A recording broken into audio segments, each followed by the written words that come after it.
What's up, everybody? It's time for Week 12 early bet survivor looks and things you should lock in right now for your betting menu this coming Sunday, Thursday as well. He is Pat Fitzmaurice. I'm Matt Perrault. YouTube channel for Betting Pros is where you find us each and every Tuesday for this, Pat. So I can't believe it's already to Week 12.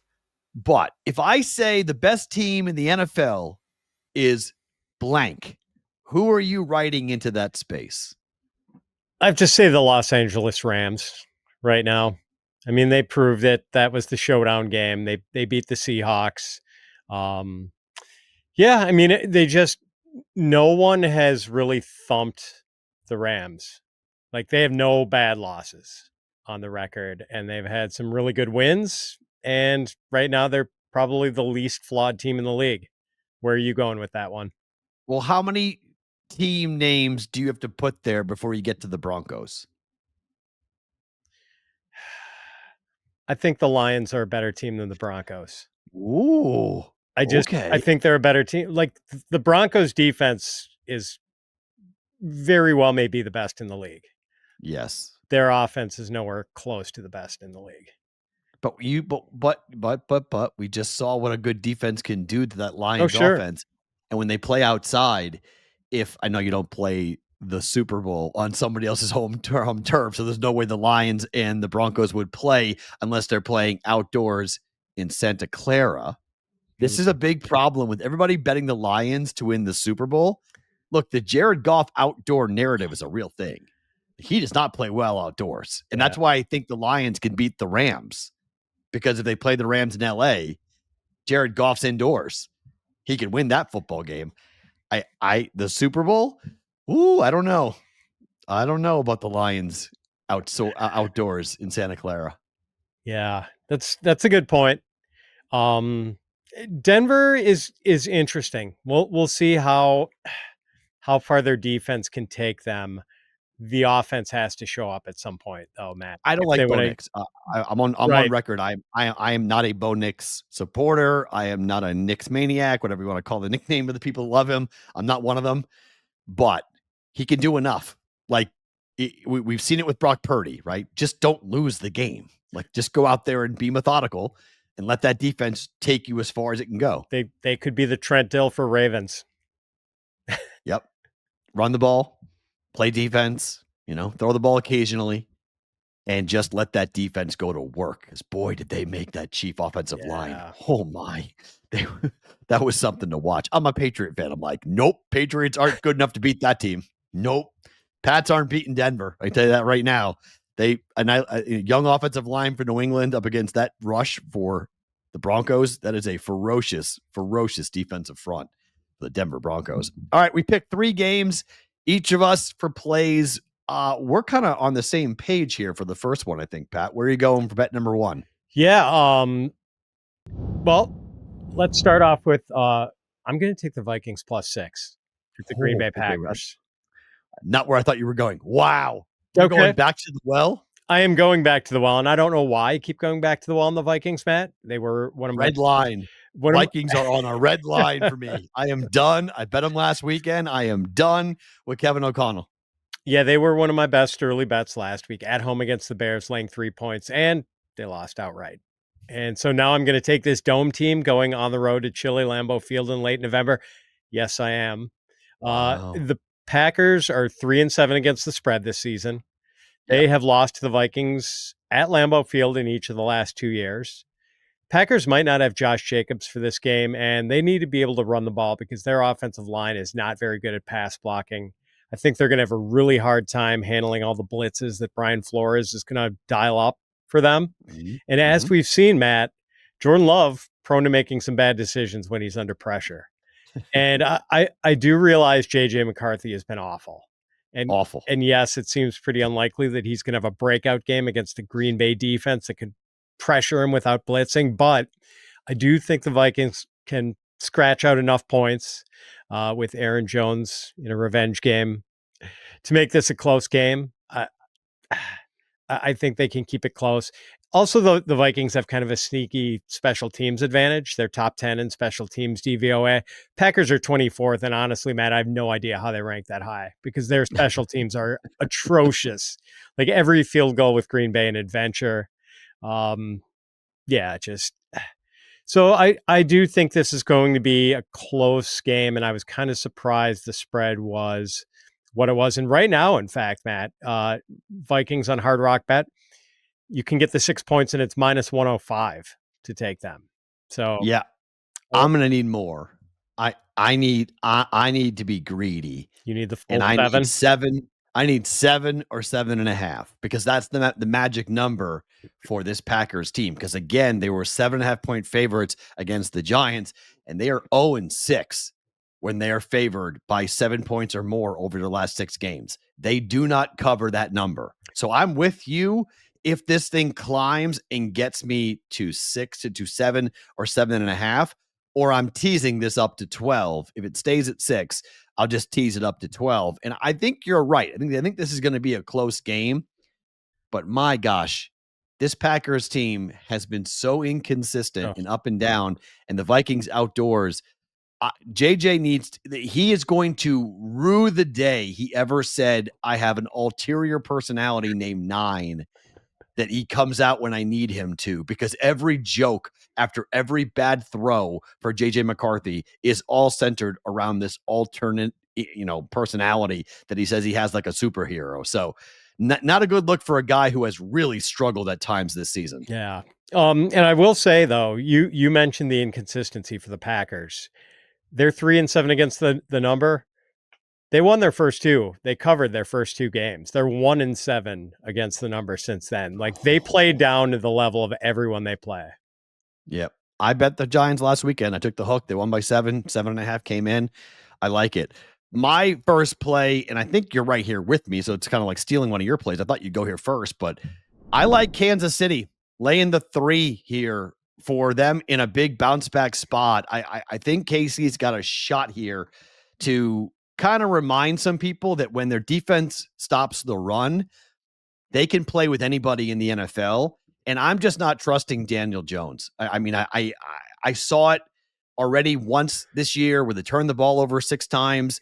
I feel like that might happen again here for the Indianapolis Colts. This is a big step up in competition for them. This is a really good defense, and all of the talk about Mahomes and it's over and the Chiefs are going to miss the playoffs. They're 5-5.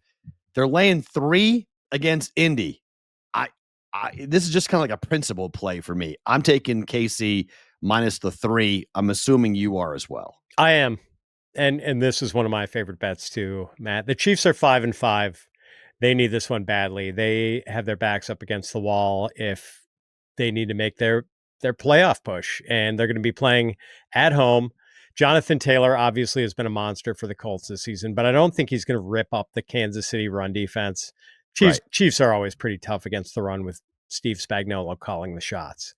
So Daniel Jones is going to have to do his part, and you said it, Matt. It seems like he might be reverting back to his mistake-prone tendencies of the past. In his last 2 games against the Steelers and the Falcons, Daniel Jones has 4 interceptions.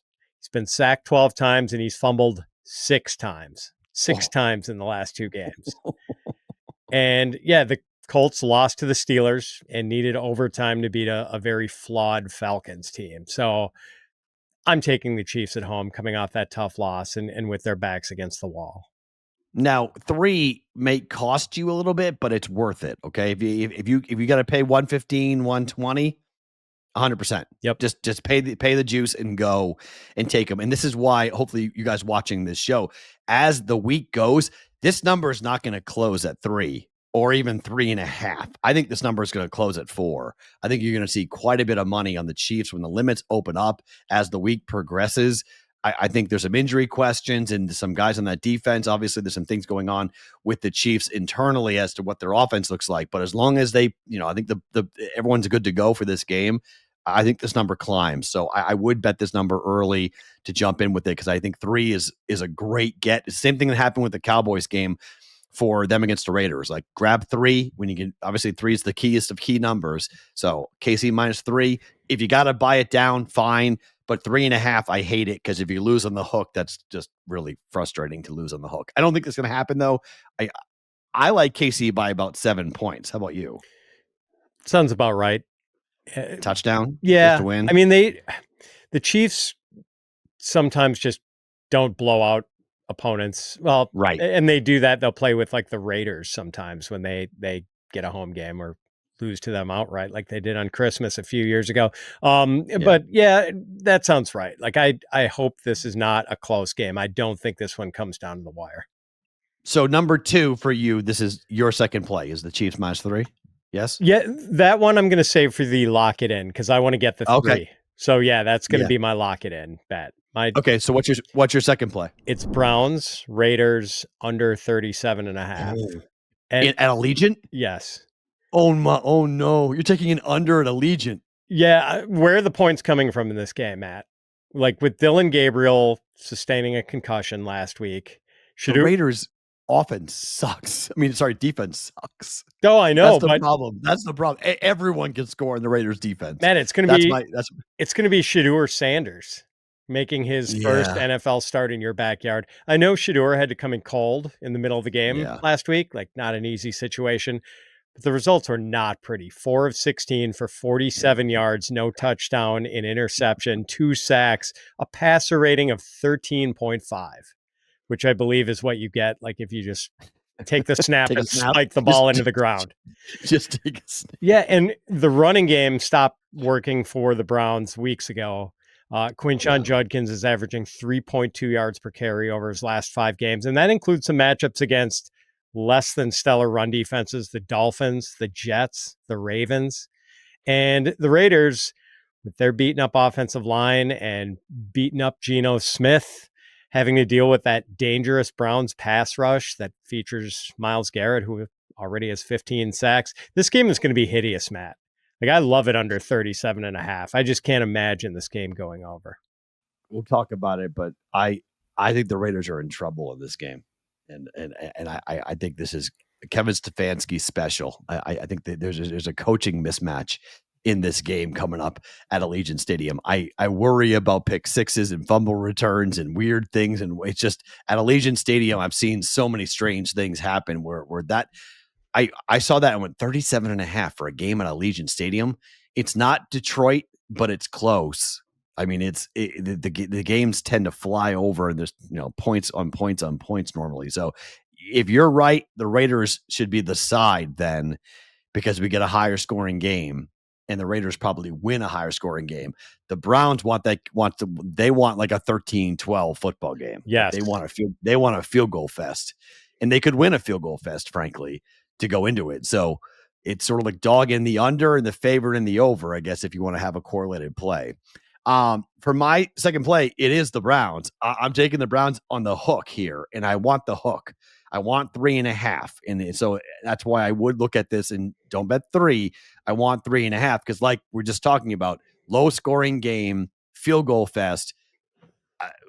The Raiders defense can't stop anybody, but if you're right and Sanders can't play the position, and even with a week of practice with the ones, he can't move the ball. Well, then I like the under even more because I think it could be a 10-7 football game, and I want the hook. I want that 3.5 over the 3 to come in here. So, to me, I am feeling like the Sanders drama needs to end, and the Browns are probably kicking themselves for deciding to bring this upon themselves and bringing this guy in because he played horribly. And now Stefanski's got kind of his career tied to this guy. And so, like, if things really go south for the Browns and they score like 3 points and he throws 2 interceptions and goes 4 for 20, I'd be very curious to see what's going to happen for the future with the Browns. So I like Cleveland plus the points. How about you? Yeah, and I mean, Shedeur is not without talent. Like, he is an anticipatory thrower. He's pretty accurate. Maybe with a full week of practice and first team reps, like, he'll be more ready for this game than he was obviously for week 11. But like, can I back the Browns with as little firepowers they have on offense going against the Raiders. And I know how you feel about the Raiders, Matt, and I do not disagree with you on that. I would rather play the total here than take a side. Fair. It's a good way of approaching it. Your third play for Sunday. Where are you going? Yeah, we're getting real ugly in Week 12, Matt. We're going to take the Saints -1 against the Falcons.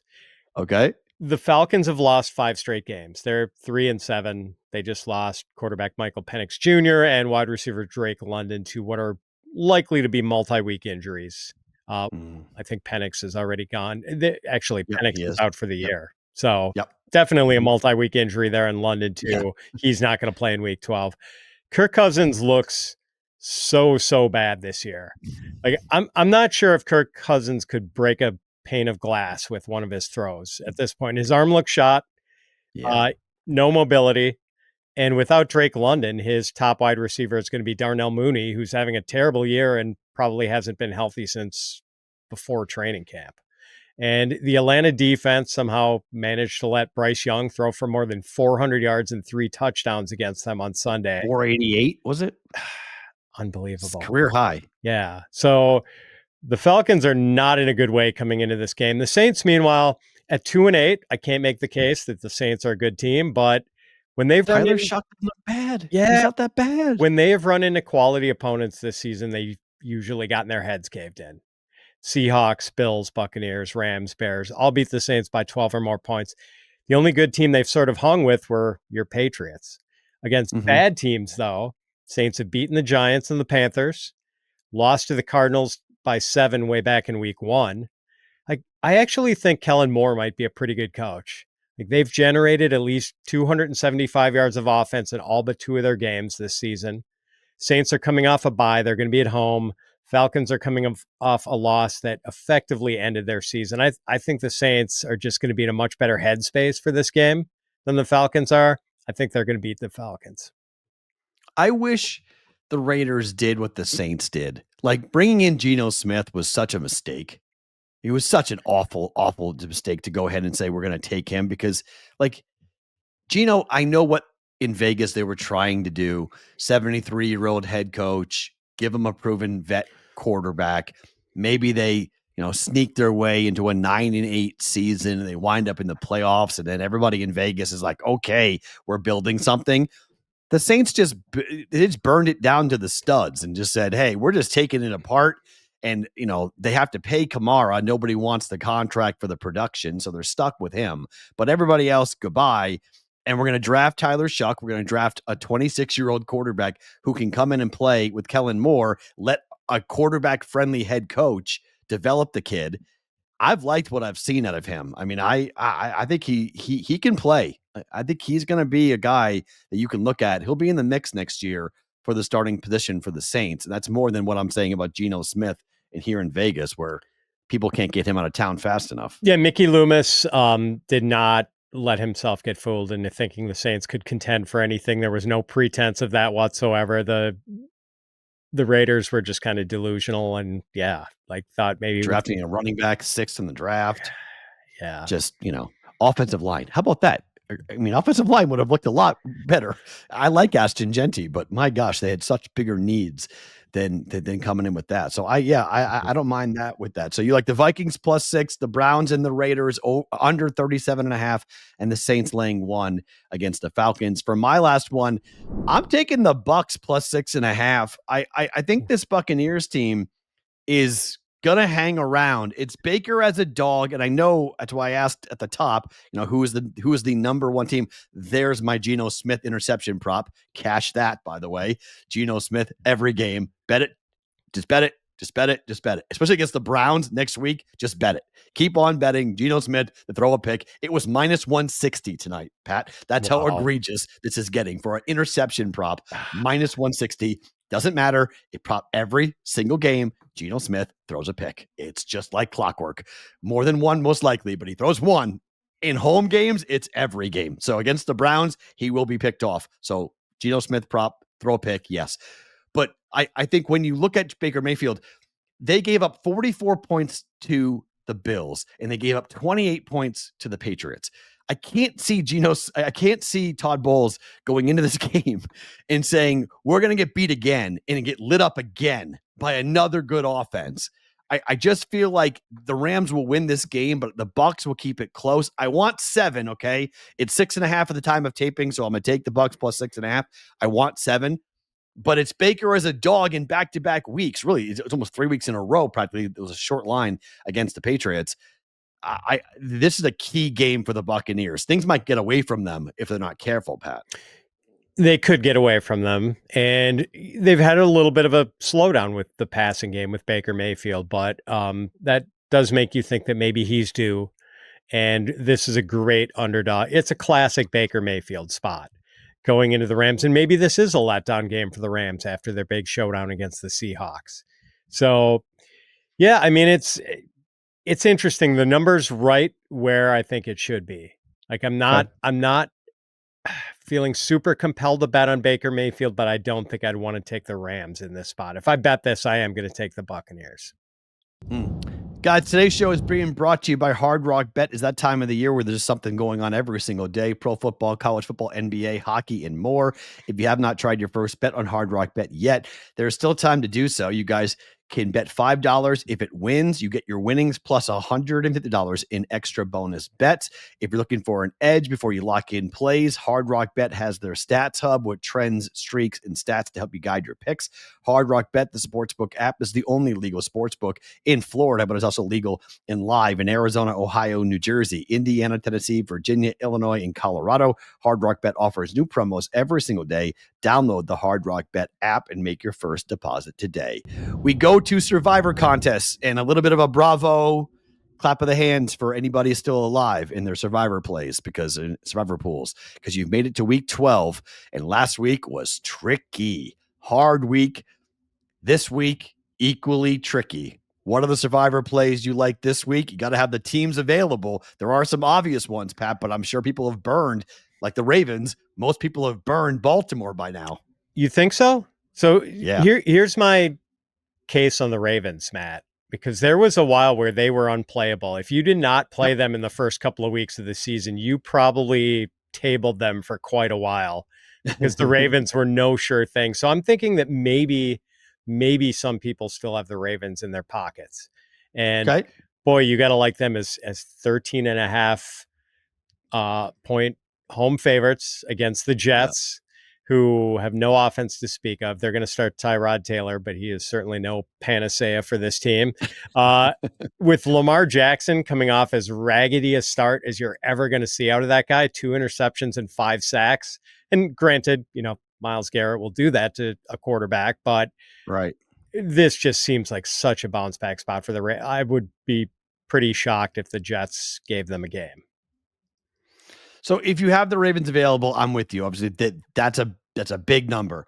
The Lions, if you've got the Lions still available, that's a big number. And again, fading the Giants has been my strategy with Survivor. It's fade the Giants, fade the Titans are the two teams I think you can get away with. Seahawks are at the Titans. Lions are against the Giants. And the Ravens are big favorites going into this week, 13.5 point favorites for them against the Jets.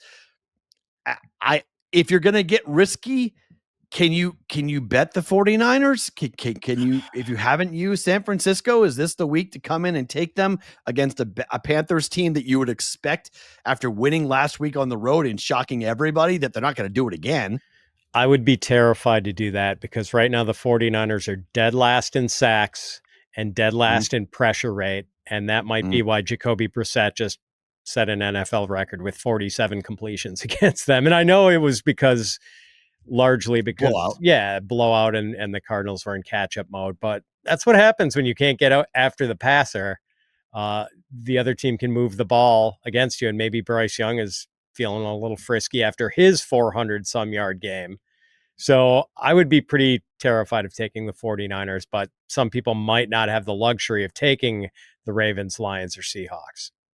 Yeah, if you don't have the Ravens, Lions, or Seahawks available, it's slim pickings. You're going to have to probably get involved with a team that you're not going to feel too good about. You're going to have to kind of close your eyes and hope that you're going to wind up being correct. remember, if you're in the big one, if you're in the Circa Survivor, you have to have a team available for Thanksgiving and Black Friday. That is its own week. That's why nobody has used Baltimore up to this point. And frankly, if you are still alive in that contest for $18 million, I would not use the Ravens this week. You got to use it for Thanksgiving. And then you have the following Sunday where you get the full slate of games. But it is a 2-pick week next week for Circa Survivor. And we are watching teams go down quick. The number is down from 18,000. We're down to about 1,000 teams left in the Circa Survivor. So that is this is going to be a pressure-packed week for anybody alive because of what's going to happen the following week when it's a 2-pick week, and we could see the end of the contest depending on what ends up happening with the games on Thanksgiving and afterwards for that. Guys, track these bets and get line alerts straight to your phone by downloading the BettingPros app with Sportsbook Sync. You can automatically track your bets across all major sportsbooks in one spot. You can monitor your bet performance by sport and bet type, including game picks, props, and parlays. Custom betting systems can be created to find winning trends and profitable opportunities. New users get 6 months of BettingPros Premium for free with your first deposit. Wager at one of our partner sportsbooks. To learn more about that, log on to bettingpros.com/premium. All right. What bet do you want right now? What are you locking in here on Tuesday? Chiefs -3. And I have already bet this. Hard Rock Bet gave it to me 3 points at -115. And I definitely just wanted to grab it at 3. I like it. I do. I think it's a good play. I think it's one of my plays. I like it at 3. I don't want it higher. So I think you're right. Don't wait. If you can grab it now, grab it before it moves. But yeah, I'm laying the 3. For me, as the time of taping, we're taping this on Monday night. I don't know what the final score is going to be for the Cowboys and the Raiders, but it's 17-6 right now, Cowboys. They're driving with a minute to play in the first half. They're trying to go up 24-6 at halftime. And I talked about this all week long. Said if the Cowboys don't kill the Raiders, I don't know what I can do anymore for handicapping, because this fits every single mode, every single model, every single trend. Like everything pointed to a blowout. I laid the 6 points at +150 on the Cowboys. If they don't win, if they don't cover, I laid 3. I laid the 6. So like everything's working out the way I thought. At the moment, we're going the way I thought it was going to go. We hit on the Geno Smith interception prop already, so we'll see how it all plays out. But this number at 3.5 for the Browns at the Raiders is not going to exist for long. It may be gone by the time we tape because of this game right now. Okay. If this game turns into like a 45 to 10 or 45-14 type final, and the Cowboys just hang a ridiculous number on this Raiders team, the 3.5 is gone. It probably will be a pick by the time the game kicks off. So I want Browns +3.5 here. Just looking at this defense for the Browns, for the Raiders, I know the Browns offense stinks, but Geno Smith in this offense is not going to do anything against the Browns. I mean, team total Raiders under. I like your bet under. Like, I just don't think we're going to see any offense at all for the Raiders. Yeah, I'm worried that the total, well, with the Raiders giving up all these points, maybe low. the total won't go down at all. In fact, it might even go up with this defensive display by the Raiders. 37.5 is pretty darn low. George Pickens is going to take one to the house. What a cut. 24-6. Route is on. I mean, this was to me, this is like, I told you before we came on, this wasn't a route I was going to hang up my betting shoes and go, you know what? I don't know what I'm talking about. Like if this game had everything lined up for an absolute butt kicking for the Cowboys against a really bad Raiders team. Raiders are bad. Like they are. What's the flag for? Taunting? Well, maybe a taunting. Yeah.